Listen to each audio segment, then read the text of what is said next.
दोस्तों, शायद ही कोई ऐसा जिसे कभी तनाव या चिंता न होती हो। कभी कभार ऐसा होने में कोई बुराई नहीं है, लेकिन अगर यही तनाव लंबे समय तक बनी रहे तो ये आपकी फिजिकल और मेंटल हेल्थ को बुरी तरह प्रभावित कर सकता है। इसलिए आज मैं आपके साथ कुछ ऐसे ही विचार शेयर कर रहा हूँ जो आपके स्ट्रेस को कम करेंगे और लो फीलिंग से बाहर निकालने में मदद करेंगे। गीता में श्री कृष्ण ने दुख को व्यक्ति का सर्वश्रेष्ठ मित्र बताया है, क्योंकि यह दुख आपसे ईश्वर की खोज करवाता है। हर मनुष्य के जीवन में नकारात्मक विचारों का आना निश्चित होता है, परंतु यह मनुष्य पर निर्भर करता है कि वह उन विचारों को कितना महत्व देता है। गीता के अनुसार सबसे समझदार और स्थिर बुद्धि वाला व्यक्ति वही है जो सफलता मिलने पर अहंकार में नहीं आता और विफलता में गम में नहीं डूब जाता।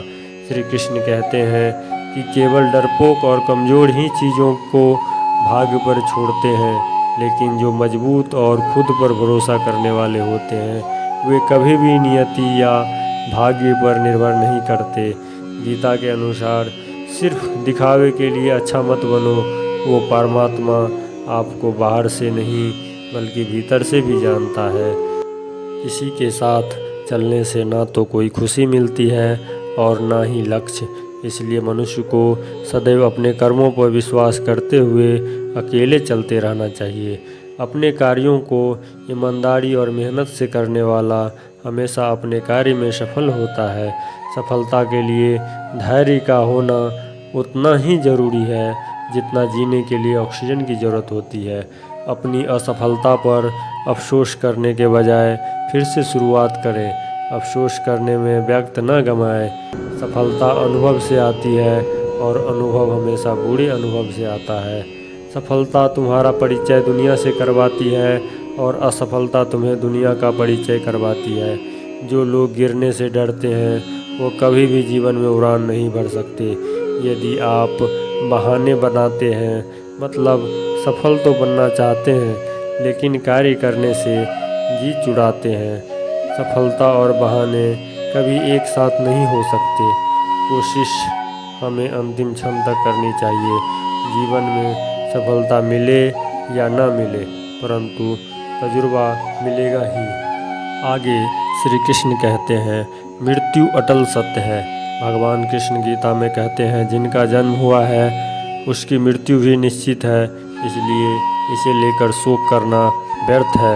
ईश्वर को आपको हर समस्या से निकाल सकते हैं, इसलिए हमेशा अपने ईश्वर को याद करें। गीता में कहा गया है कि जो व्यक्ति ईश्वर को याद करते हुए अपने प्राण का त्याग करता है उसे सीधे भगवान धाम मिलता है। अगर आप बुद्धिमान हैं तो इसे नेक काम में खर्च करें।